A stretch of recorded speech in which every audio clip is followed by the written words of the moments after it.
have become the wealthiest man in the world. It was fine being the second wealthiest person in the world. That actually worked fine. What propelled you to sell things more than books? I thought to myself, we can sell anything this way.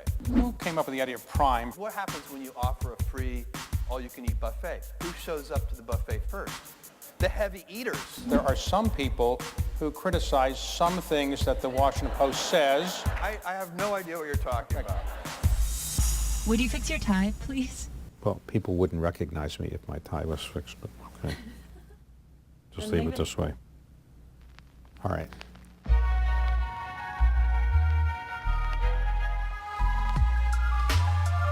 I don't consider myself a journalist, and nobody else would consider myself a journalist.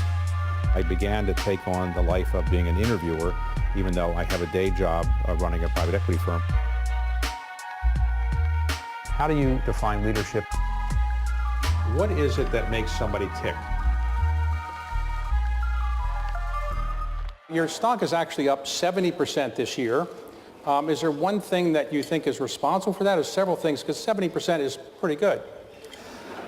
No, I have been lecturing. We have all-hands meetings at Amazon, and for 20 years, ever since we've been public, 21 years now, in 1997, at almost every all-hands meeting, I said, look, when the stock is up 30% in a month, don't feel 30% smarter.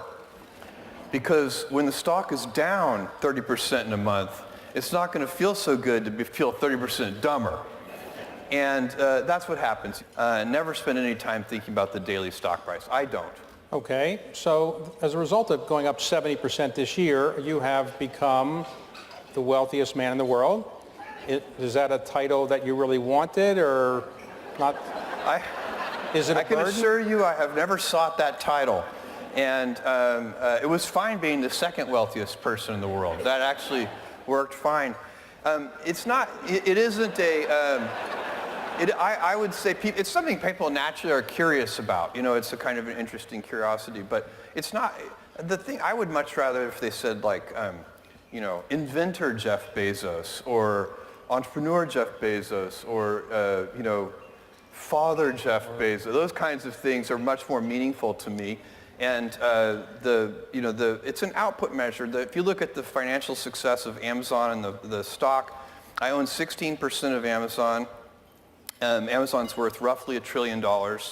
That means that what we have built over 20 years, we have built $840 billion of wealth for other people. And that's great. That's how it should be. You know, I believe so powerfully in the ability of entrepreneurial capitalism and free markets to solve so many of the world's problems. Not all of them, but so many of them. So you live in Washington State, in Seattle, or outside of Seattle. Now, the man who was the richest man for about 20 years is named Bill Gates. Yeah. And what is the likelihood that the two richest men in the world live not only in the same country, not only in the same state, not only in the same city, but in the same neighborhood? I mean, is there something in that neighborhood that we should know about? And are there any more houses for sale there? After I saw Bill not too long ago, we were joking about the world's richest man thing, and I basically said I said you're welcome, and he immediately turned to me and said thank you. But no, Medina is a great little, it's a suburb of Seattle, and I don't think there's anything special in the water there. And right. I did locate Amazon in Seattle because of Microsoft. I thought that big pool of technical talent would provide a good place to recruit talented people from, and that did turn out to be true. So it's not a complete coincidence. There's some correlation there. Do you go into a store, when you want to buy something, do you have to put a credit card down? You just say, I'm Jeff Bezos, and they send you the stuff? How do you do that? And do you have to carry cash around, or you carry anything? Yeah, I do carry cash, and I have credit cards, yeah. And if your credit card... I have to show my driver's license, and But have you ever had a credit card denied? No, has that ever happened? I have. I've had my credit card denied. So what do you say when you say, don't you know who I am? I give them another credit card. I say, here, try this one. Okay. So you made an announcement that is the most significant philanthropic gift you've made in this type. It was a... Thank you. About a year ago, you said you wanted to look for some good philanthropic ideas, and you got, I think, 47,000 of them, and you reviewed them. And how did you decide where to put this $2 billion?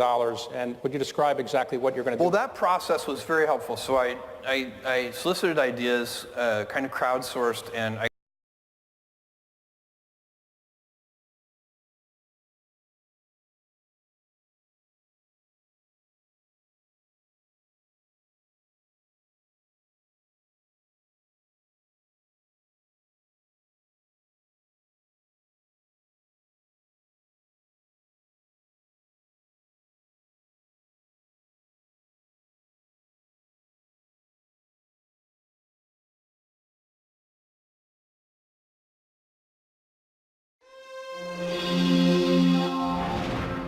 You have become the wealthiest man in the world. it was fine being the second wealthiest person in the world. That actually worked fine. What propelled you to sell things more than books? I thought to myself, we can sell anything this way. Who came up with the idea of Prime? What happens when you offer a free all-you-can-eat buffet? Who shows up to the buffet first? The heavy eaters. There are some people who criticize some things that the Washington Post says. I have no idea what you're talking about. Would you fix your tie, please? Well, people wouldn't recognize me if my tie was fixed, but okay. Just leave it this way. All right.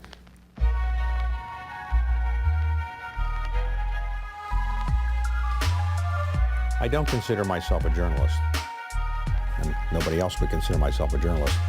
I began to take on the life of being an interviewer, even though I have a day job running a private equity firm. How do you define leadership? What is it that makes somebody tick? Your stock is actually up 70% this year. Is there one thing that you think is responsible for that, or several things? Because 70% is pretty good. No, I have been lecturing. We have all hands meetings at Amazon, and for 20 years, ever since we've been public, 21 years now, in 1997, at almost every all hands meeting, I say, look, when the stock is up 30% in a month, don't feel 30% smarter.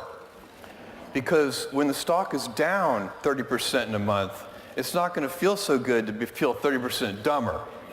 And that's what happens. Never spend any time thinking about the daily stock price. I don't. Okay, so as a result of going up 70% this year, you have become the wealthiest man in the world. Is that a title that you really wanted, or not? Is it a I can burden? assure you I have never sought that title. And it was fine being the second wealthiest person in the world. That actually worked fine. I would say it's something people naturally are curious about. You know, it's a kind of an interesting curiosity, but it's not, the thing I would much rather if they said like, you know, inventor Jeff Bezos, or entrepreneur Jeff Bezos, or, you know, father Jeff Bezos. Those kinds of things are much more meaningful to me. And it's an output measure. If you look at the financial success of Amazon and the stock, I own 16% of Amazon. Amazon's worth roughly $1 trillion. That means that what we have built over 20 years, we have built $840 billion of wealth for other people. And that's great. That's how it should be. You know, I believe so powerfully in the ability of entrepreneurial capitalism and free markets to solve so many of the world's problems. Not all of them, but so many of them. So you live in Washington State, in Seattle, or outside of Seattle. Now, the man who was the richest man for about 20 years is named Bill Gates. Yeah. And what is the likelihood that the two richest men in the world live not only in the same country, not only the same state, not only the same city, but in the same neighborhood? I mean, is there something in that neighborhood that we should know about? And are there any more houses for sale there? After I saw Bill not too long ago, we were joking about the world's richest man thing, and I basically said I said you're welcome, and he immediately turned to me and said thank you.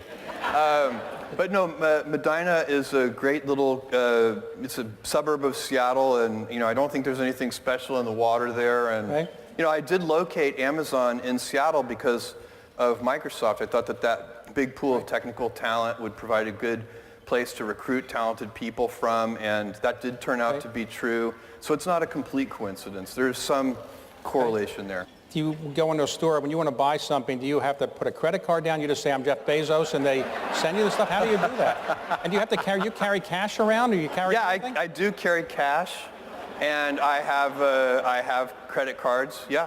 And if your credit card... I have to show my driver's license, and you know... But have you ever had a credit card denied? No, has that ever happened? I have. I've had my credit card denied.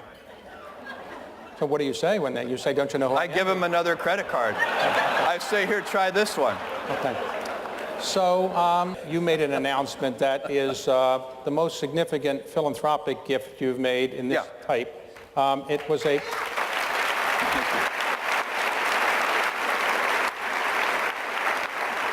About a year ago, you said you wanted to look for some good philanthropic ideas, and you got, I think, 47,000 of them, and you reviewed them. And how did you decide where to put this $2 billion? And would you describe exactly what you're going to do? Well, that process was very helpful. So I solicited ideas, kind of crowdsourced, and I got literally, as you said, something like 47,000, maybe even a little more. Some of them came to my inbox. Most of them came on social media. And I read through thousands and thousands of them. My office kind of correlated them all and put them into buckets. And there were some themes that emerged. But the other thing that's fascinating about that kind of exercise is you see just how long-tailed it is. People are interested in trying to help the world in so many different ways. A lot of people are very interested in homelessness, including me. A lot of people are very interested in education of all kinds. I'm very interested in early education, and the apple doesn't fall far from the tree. My mother has become, in running the Bezos Family Foundation, she has become an expert in early education.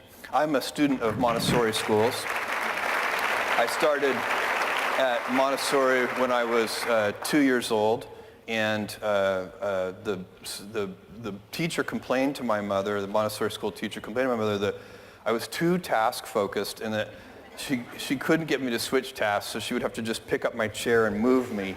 And by the way, I think that's, if you ask the people who work with me, that's still probably true today. Did that teacher ever call you since and said that she was responsible for your success? Has she ever called you? No? No, I'm in touch with several of my high school and elementary school teachers, though, but I don't know any of my Montessori school teachers. Okay.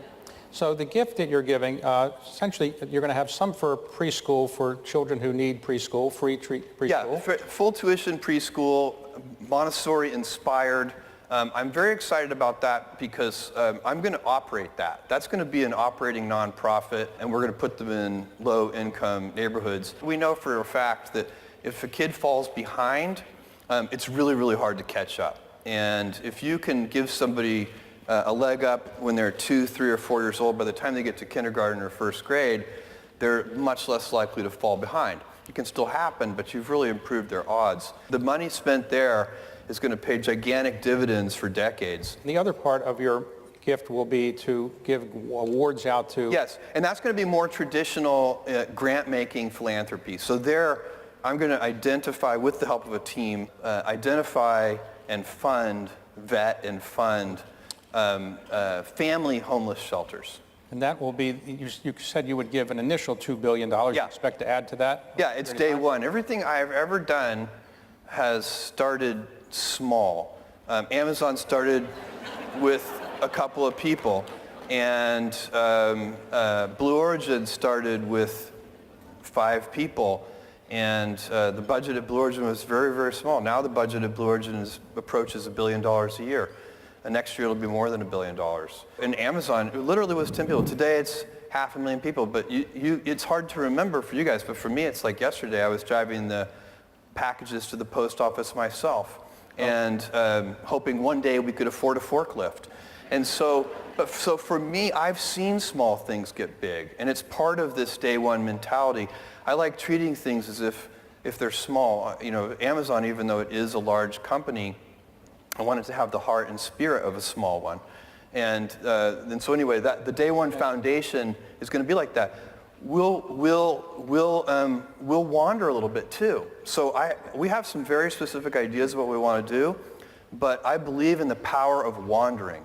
All of my best decisions in business and in life have been made with heart, intuition, guts, not analysis. When you can make a decision with analysis, you should do so. But it turns out in life that your most important decisions are always made with instinct, intuition, taste, heart. And that's what we'll do with this Day One Foundation too. Right. And the customer is going to be the child. This is so important because the secret sauce of Amazon, where there are several principles at Amazon, but the number one thing that has made us successful by far is obsessive, compulsive focus on the customer as opposed to obsession over the competitor. And I talk so often to other CEOs and some other CEOs and also founders and entrepreneurs, and I can tell that even though they're talking about customers, they're really focusing on competitors. And it is a huge advantage to any company if you can stay focused on your customer instead of your competitor. So then you have to identify who is your customer.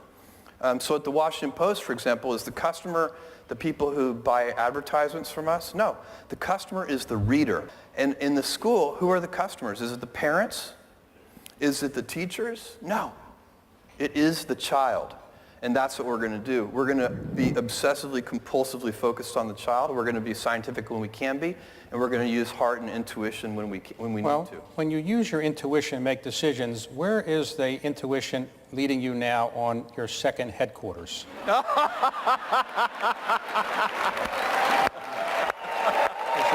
right. Can we just take a moment to acknowledge that may be the best segue in the history of interviewing? All right. Seriously, David, So, that is all right. That's So amazing. The answer is? The answer is very simple. We will announce a decision before the end of this year. So we've made tremendous progress. The team is working their butts off on it. And we will get there. No, hey, be nice. Come on. It's really dangerous to demonize the media. It's dangerous to call the media lowlifes. It's dangerous to say that they're the enemy of the people. And every time you attack that, you're eroding it a little bit around the edges.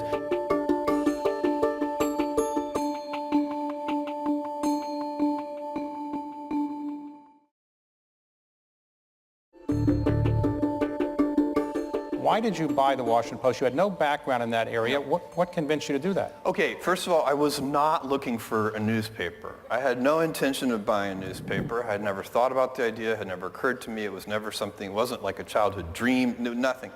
And my friend, Don Graham, who at that time I had known 15 years, I know him 20 years now, he approached me through an intermediary and wanted to know if I would be interested in buying the Washington Post. And I sent back word that I would not because I didn't really know anything about newspapers.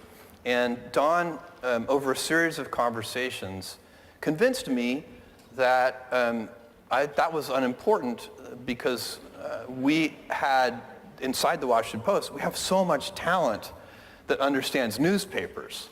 That wasn't what the problem was. What they needed was somebody who had an understanding of the internet. And so that was the first thing. That's kind of how it got started. And then I did some soul searching. And again, my decision-making process, something like this, would definitely be intuition and not analysis. The financial situation of the Washington Post at that time, this is 2013, was very upside down. The problem was a secular one. The internet was just eroding all of the traditional advantages that local newspapers had, all of them. And I said, is this something I want to get involved in? If I'm going to do it, I'm going to put some heart into it and some work into it. And I decided I would only do that if I really believed it was an important institution. And I said to myself, if this were a financially upside down, salty snack food company, the answer would be no. As soon as I started thinking about it that way, I was like, this is an important institution. It is the newspaper in the capital city of the most important country in the world The Washington Post has an incredibly important role to play in this democracy. There's just no doubt in my mind about that.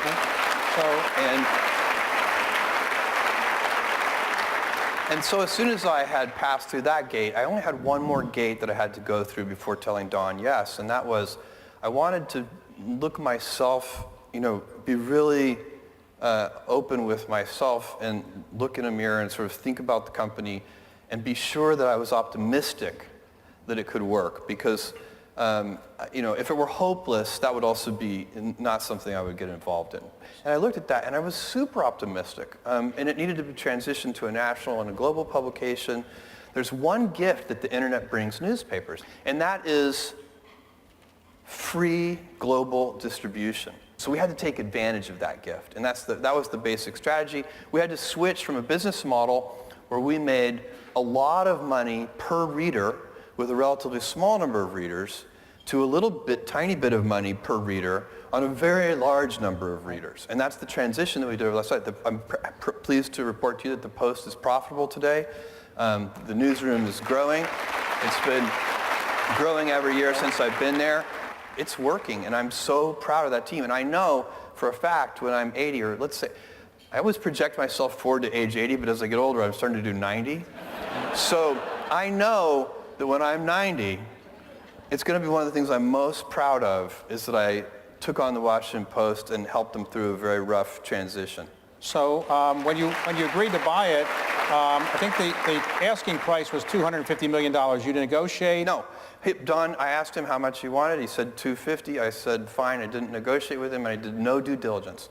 And I wouldn't need to with Don. He told me... I have something I'd like to sell. Now that you own the Washington Post, sometimes there are some people who criticize some things that the Washington Post says, and you've been remarkably quiet. I have no idea what you're talking about.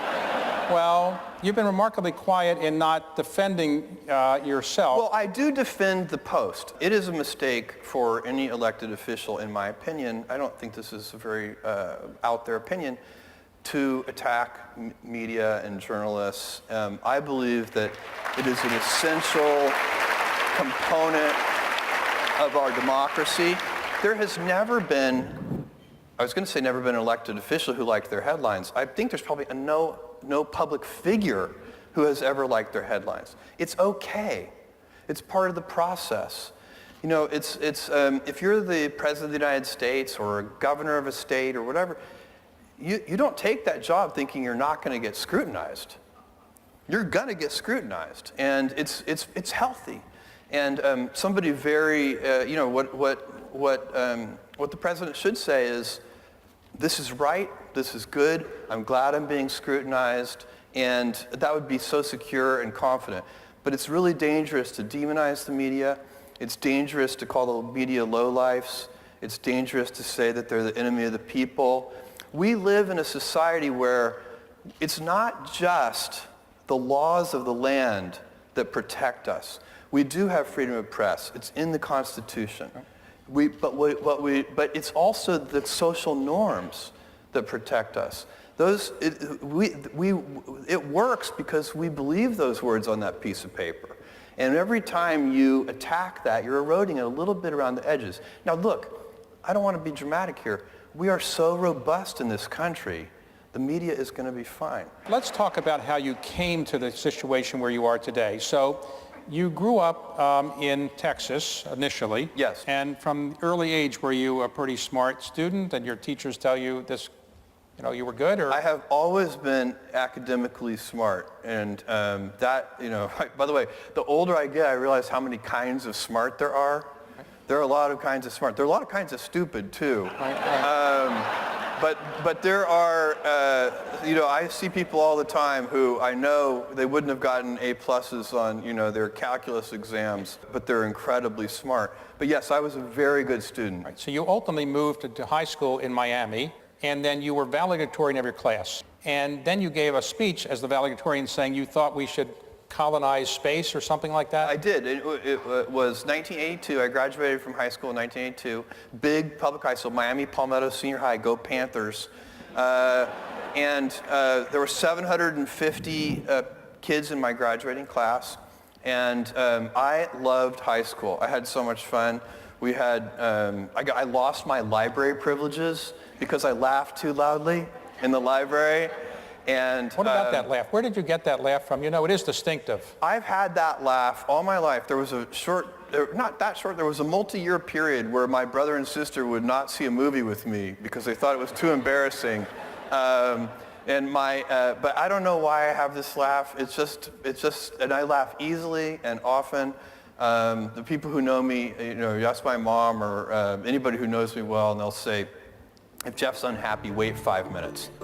I was packing boxes on my hands and knees, and with somebody else standing next to me, kneeling next to me, we're packing, and I said, you know what we need? Knee pads. This is killing my knees. And this guy packing alongside me said, we need packing tables. And I was like, oh, that's the most brilliant idea I've ever heard.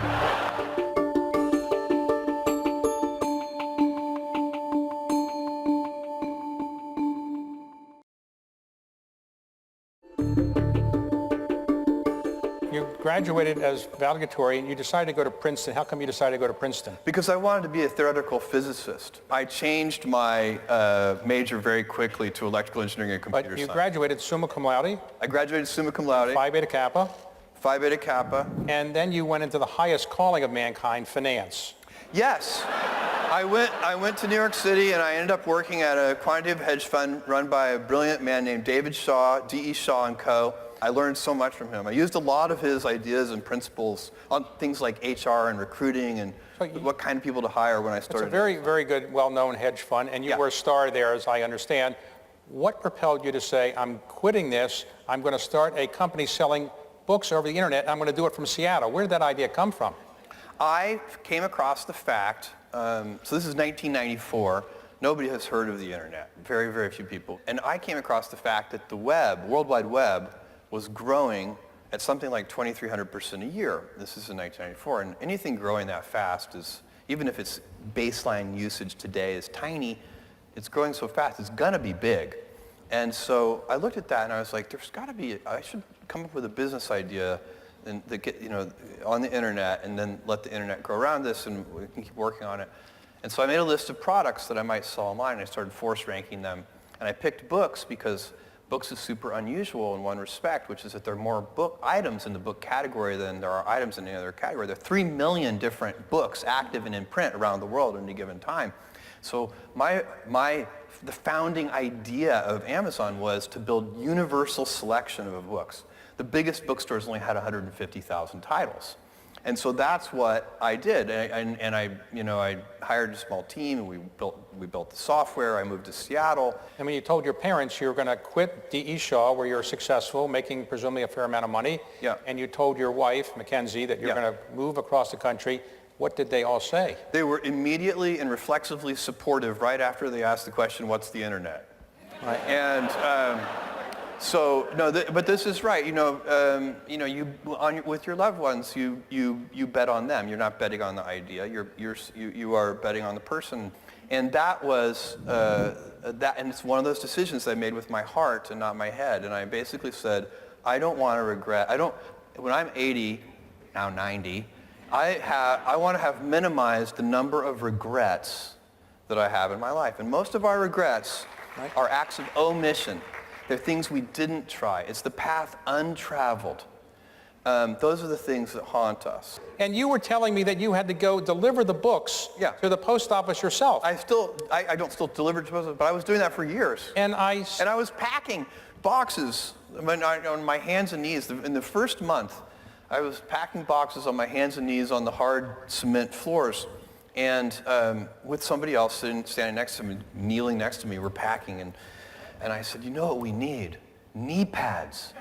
This is killing my knees. And this guy packing alongside me said, we need packing tables. And I was like, oh, that's the most brilliant idea I've ever heard. And the next day I went and bought packing tables and it doubled our productivity. Think about it, as a senior executive, what do you really get paid to do? You get paid to make a small number of high-quality decisions.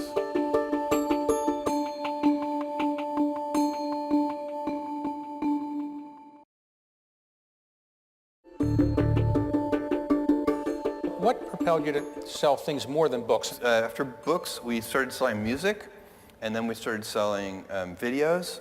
And then I got smart, and I emailed 1,000 randomly selected customers and asked them, besides the things we sell today, what would you like to see us sell?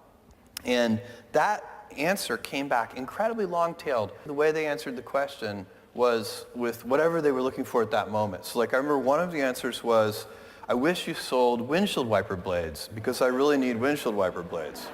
And I thought to myself, we can sell anything this way. And then we launched electronics and toys and many other categories over time. And the vision became, because you read the original business plan, it's just books. Your stock at one point, I think, went to $100, but then it went down to $6 or something like that. At the peak of the internet bubble, our stock peaked somewhere around $113. Okay. And then after the internet bubble, busted open, our stock went down to $6. It went from 113 to 6 in less than a year. So my annual shareholder that year starts with a one-word sentence, and that one-word sentence is the word ouch. So most of those internet companies of the dot-com era are out of business. Yeah. You survived. What was it that made you to survive and virtually the rest of them are gone? That whole period is very interesting because the stock is not the company and the company is not the stock. And so as I watched the stock fall from 113 to 6, I was also watching all of our internal business metrics, number of customers, profit per unit, everything you can imagine, defects, etc. Every single thing about the business was getting better and fast. And so as the stock price was going the wrong way, everything inside the company was going the right way. And we didn't need to go back to the capital markets. We didn't need more money. The only reason, a financial bust like the internet bubble bursting is, makes it really hard to raise money. But, we already had the money we needed. So we just needed to continue to progress. Well, Wall Street kept saying, well, Amazon's not making any money. They're just getting customers. Where's the profits? Where are the profits? And Wall Street kept beating you up on that. And your response was, I don't really care what you think? Amazon was,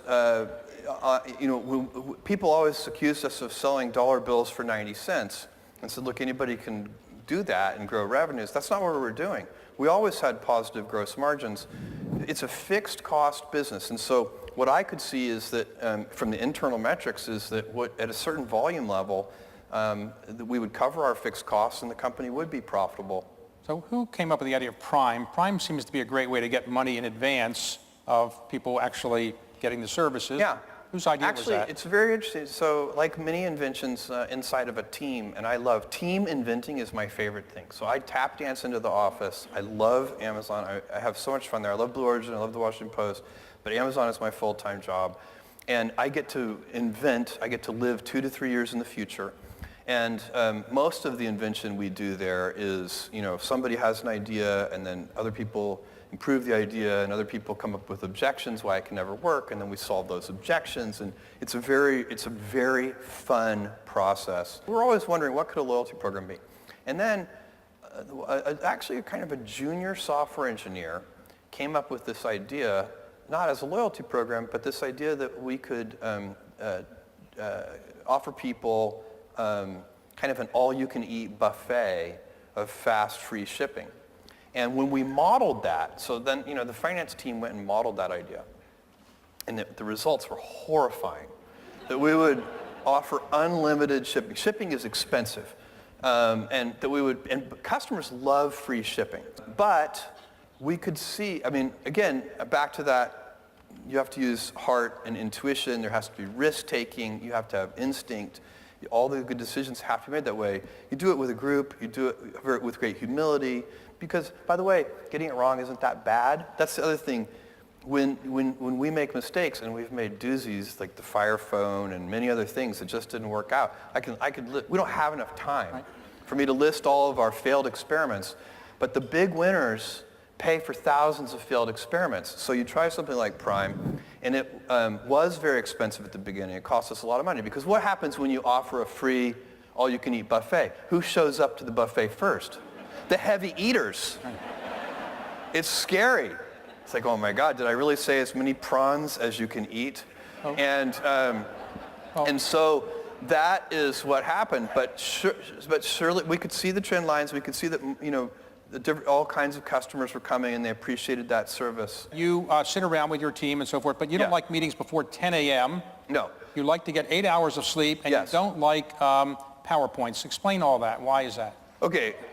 So I like to putter in the morning. I get up early. I go to bed early. I get up early. I like to putter in the mornings. I like to read the newspaper. I like to have coffee. I like to have breakfast with my kids before they go to school.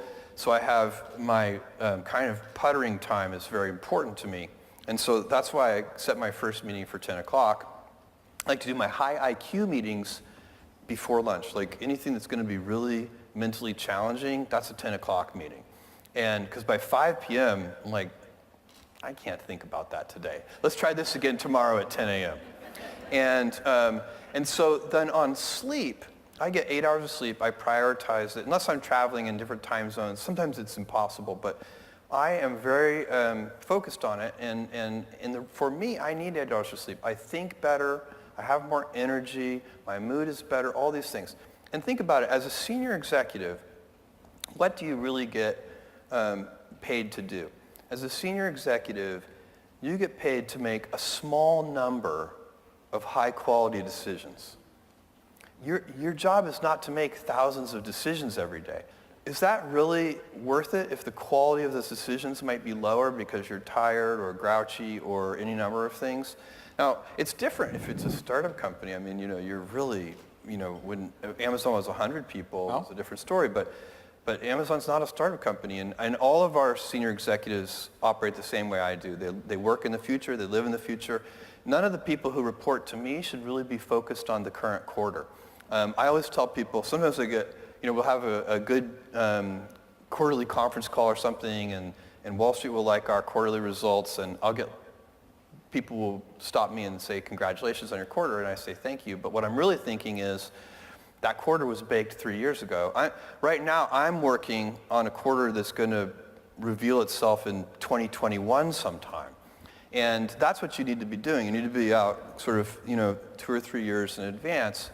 And if you are, and then why do I need to make 100 decisions today? If I make like 3 good decisions a day, that's enough. And they should just be as high quality as I can make them. Now, one of the other companies you started within your company is Amazon Web Services. A business miracle happened. This never happens. This is like the greatest piece of business luck in the history of business so far as I know. We faced no like-minded competition for 7 years.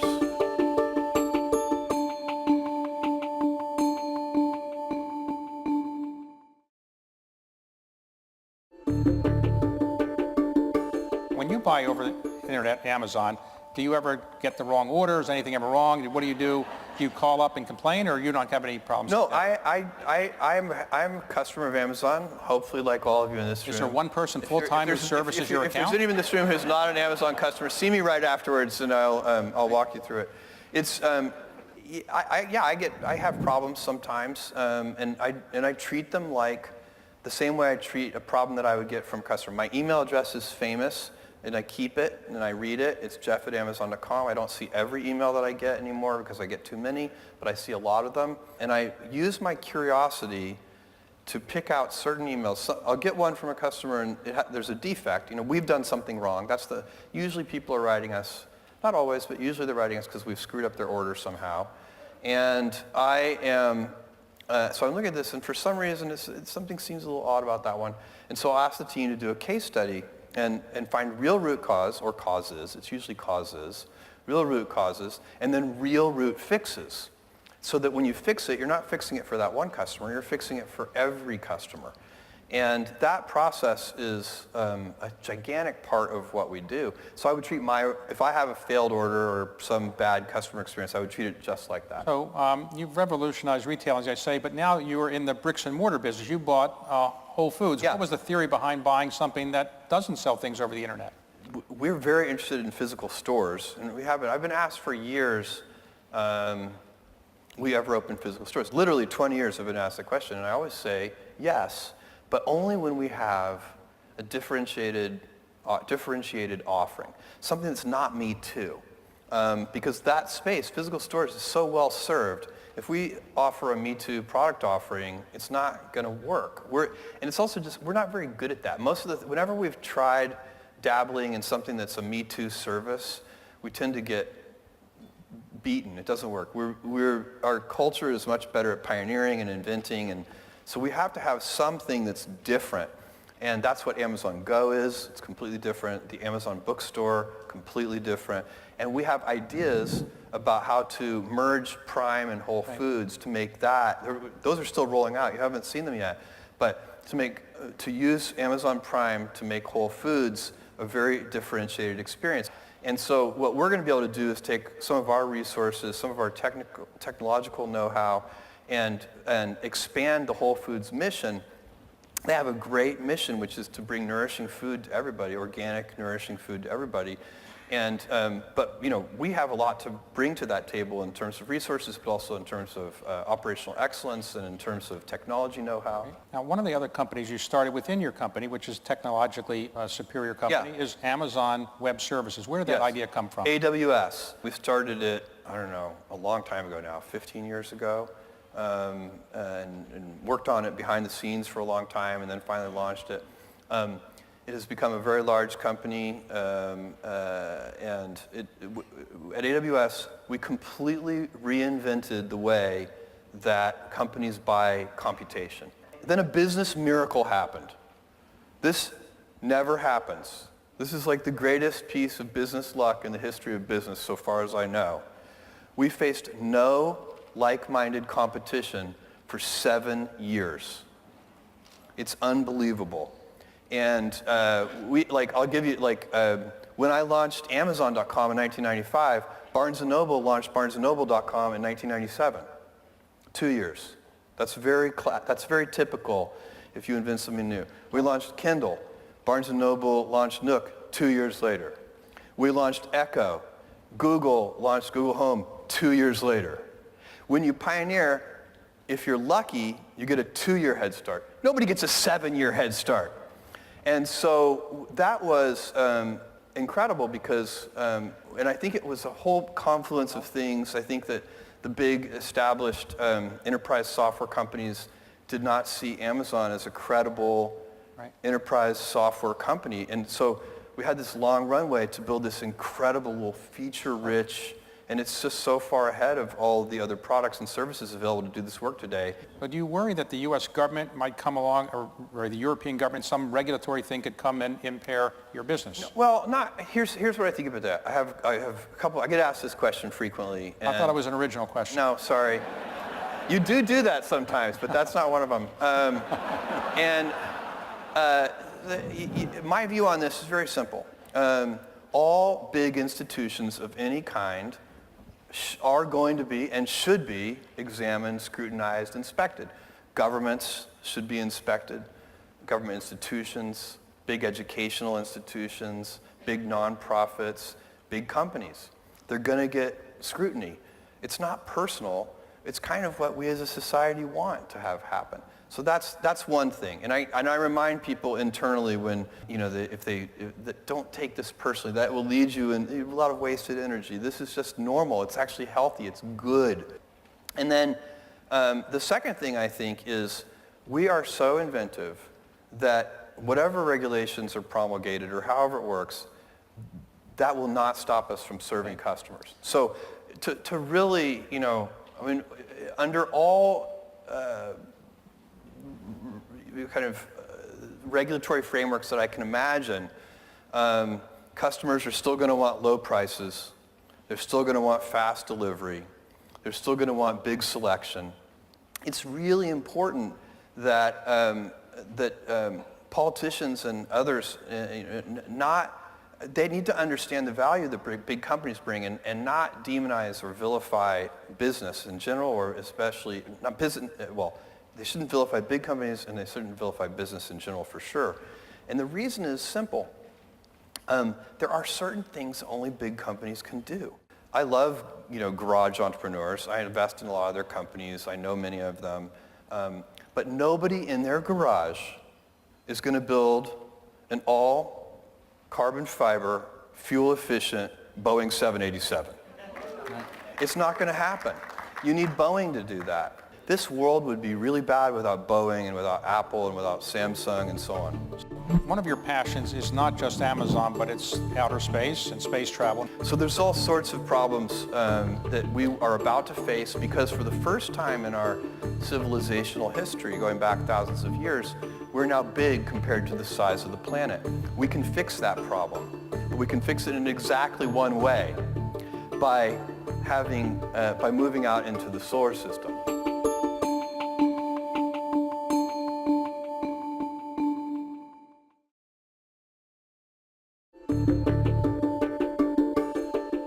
One of your passions is not just Amazon, but it's outer space and space travel and Yeah. Blue Origin. So you've started Blue Origin a little bit in secret, then you made it public. You're putting $1 billion or more of your own personal capital into it every year. Next year it'll be more for the first time. All right. And what are you going to get out of it? Are we going to have people going into space? What is the purpose? This is this is the most important work I'm doing, and I have great conviction about that.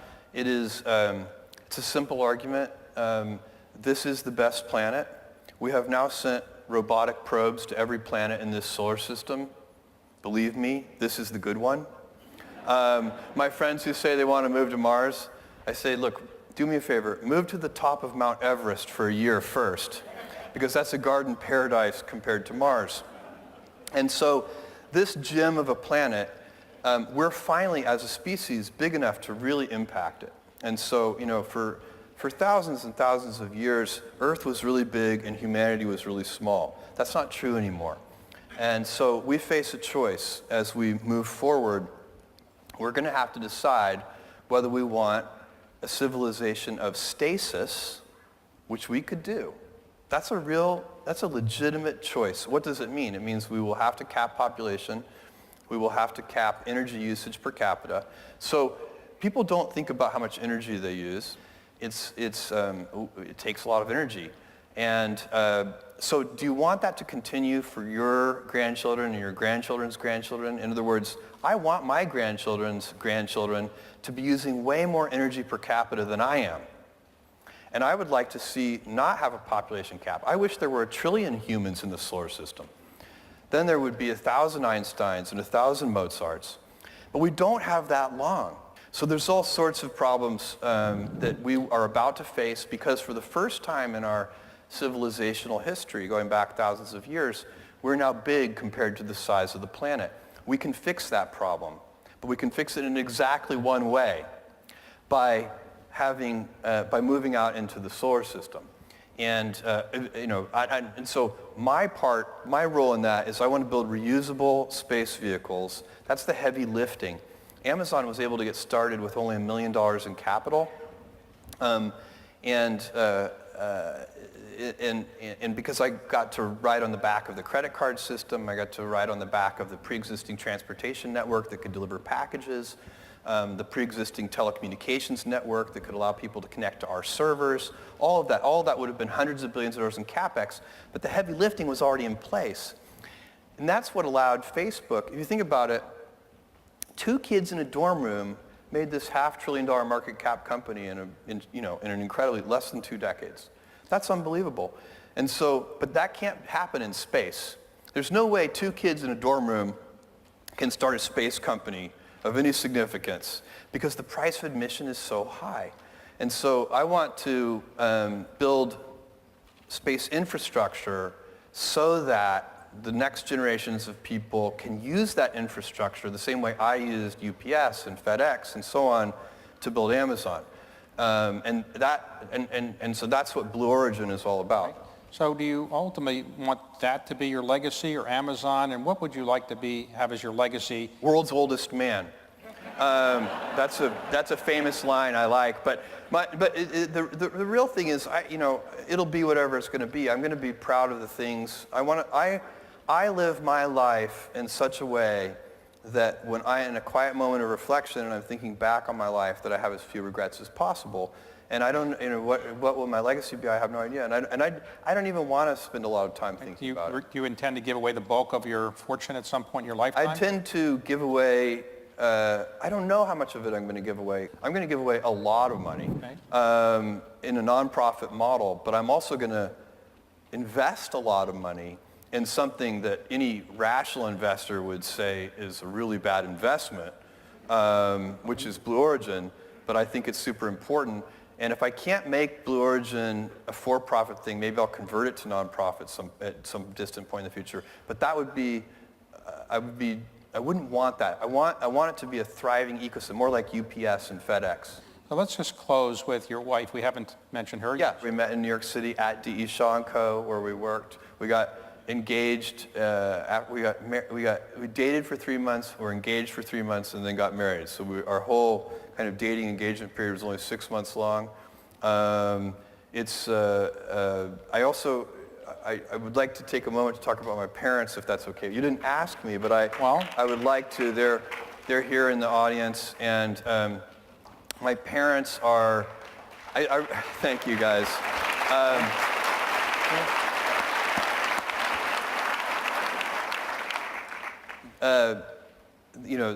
You get different gifts in life, and one of the great gifts I got is my mom and dad.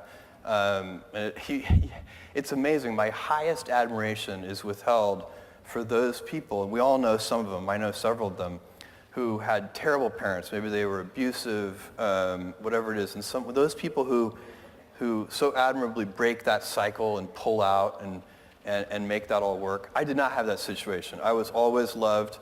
My parents loved me unconditionally, and by the way, it was pretty tough for them.